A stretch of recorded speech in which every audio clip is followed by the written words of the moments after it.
Your team isn't underperforming because they're unmotivated. They're underperforming because nobody told them what good actually looks like. In the military, we didn't give pep talks before a mission. We gave orders, set the standard, and held people to it. In this video, I'm going to show you the exact framework NCOs use to set standards that stick, so you stop chasing motivation and start getting results. Let me ask you something. When your team is underperforming, what's your first instinct? Most managers might buy lunch, call a team meeting, give a pep talk, tell everyone they believe in them. And here's the thing, morale matters. I'm not saying it doesn't, but morale isn't a lever you pull, it's a byproduct. Morale is what happens when people meet or exceed a standard. When they know what good looks like, they hit it and they feel that. That's real morale. Buying pizza doesn't create that. A pep talk doesn't create that. I think you can do this doesn't mean anything without the context of do what exactly? What's the standard? Where are they trying to go? Here's why managers default to motivation mode. It's easier, right? It's easy to be liked because you bought someone a coffee or you took the team out to lunch. It feels good. You think you're now liked as a manager. I'm the cool manager. But being liked and being respected are two different things. There's a quote from Extreme Ownership I really like. If you haven't read it, put it in your list. And it says it better than I can here. When it comes to standards as a leader, it's not what you preach, it's what you tolerate. When setting expectations, no matter what has been said or written, if substandard performance is accepted and no one is held accountable, if there are no consequences, that poor performance becomes your new standard. Read it again. It's not what you preach, it's what you tolerate. If you're accepting underperformance and no one is being held accountable, you have already set a standard. It just isn't the one that you wanted initially. So what do you do instead? You start by asking 4 questions. Before you hold anyone accountable for anything, you have to answer these. Is the standard clearly defined and communicated? Has the team been trained on it? Or were they just told about it? Am I consistently modeling it myself? Am I leading by example? When did I last check it against actual performance? Okay, let's go through each one of these. Here's a scenario. Marcus is a new frontline manager.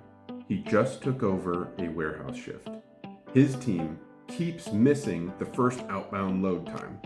Some days the truck might leave at 7:05, other days maybe 7:18. Everyone is working hard, but nobody is clear on what winning actually looks like. Marcus says, I want to set a standard. Where do I start? The NCO answer is start by making the invisible visible. In the military, standards don't live in the leader's head. They are defined, communicated, trained, inspected, and reinforced. A standard that only exists as a performance isn't a standard, it's a wish. So Marcus goes to his team and says, I need everyone to move faster in the morning. We've got to tighten up the start of that shift. That feels like leadership, but it's not a standard yet. Move faster means something different to every person on that team. One person thinks it means clocking in on time. Maybe another thinks it means having their scanner ready. Another thinks it means loading the pallets faster once the truck is actually backed in. A clearly defined standard sounds a little bit more like this. By 6:45, every loader is clocked in, wearing required PPE, having their scanner logged in, assigned lane checked, first pallet staged, and any blockers reported to the shift lead. The first outbound load starts moving no later than 7 a.m. sharp. Now they know what ready means. It has a time, observable behaviors, required equipment, and a trigger for reporting problems. What managers get wrong is they confuse intent with instruction. They say, be professional, or communicate better, or take ownership. Make sure the shift starts strong. Those aren't bad ideas, they're just not standards yet. A standard has to answer, what does right look like? By when? Who owns it? How will we know it happened? If your team can't look at it and know exactly what to do, when to do it, and what good looks like, it's still fuzzy. And if it's fuzzy, you have no business holding anyone accountable for it yet. So most managers think telling is training because telling feels efficient. Marcus gathers the team Monday morning and says, all right, starting today, everyone needs to be fully ready by 6:45 so the first load moves at 7, no excuses. That's communication, but it's not training. Training means the team has been shown the standard, walked through the steps, given a chance to practice it, correct their mistakes if something is missing, and then they are checked until they can perform it consistently without the manager carrying the whole thing. Telling sounds like make sure your lane is ready. Training looks like here's what a ready lane looks like. Scanner is logged in, pallets are staged in order, damaged freight pulled aside and tagged, blockers are written on the board before 6:50. Let's walk lane 3 together and inspect it against our checklist. Telling transfers information. Training builds capability. That's the difference. In the military, you don't tell someone once how to clear a room, brief a movement, or maintain accountability, and then assume that they're trained. You demonstrate it, you rehearse it, you correct it, you run it again. Then you inspect whether the behavior holds when the leader isn't standing right there. The test is simple. Could a team perform this standard correctly tomorrow without you explaining it again? If the answer is no, they've been told, not trained.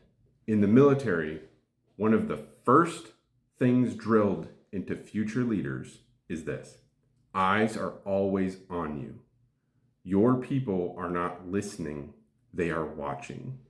They are watching your actions, not listening to your words.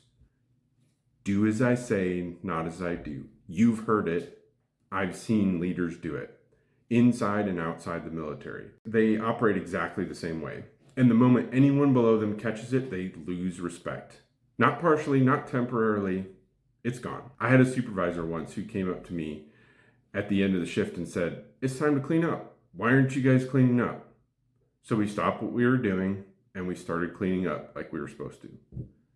And then I watched that supervisor walk to the other side of the office and start joking around with his peers for the rest of the shift, just like we were.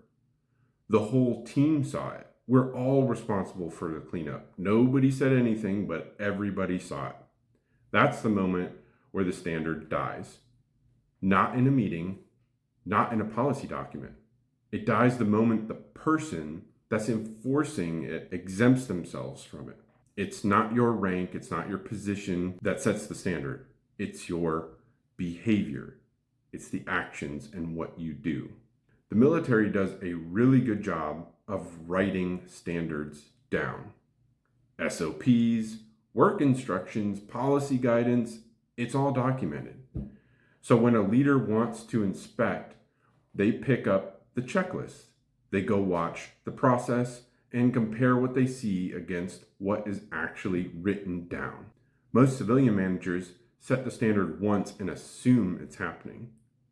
They never go back and look. The simplest military example is a uniform. Is the soldier's hair touching their ears? Either it is or isn't. Have they shaved? You can see it. The standard's clear enough. That inspection takes seconds.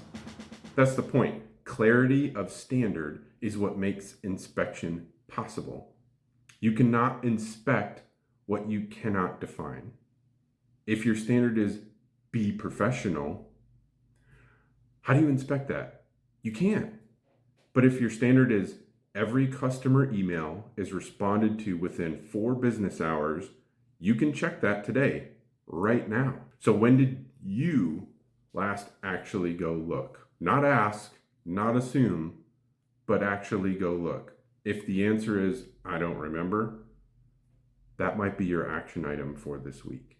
Here's what I want you to walk away with. Motivation isn't the enemy, but motivation without standards is just energy without direction. Your team doesn't need you to be their biggest fan. They need you to be their leader. And leadership means defining what right looks like, making sure they can do it, holding yourself to it first, and then actually going in and checking. Before you run another pep talk or buy another round of pizzas or coffees, answer the 4 questions. Is the standard defined? Have they been trained? Not just told. Are you modeling it? And when did you last inspect it? I'm Kyle Schmidt.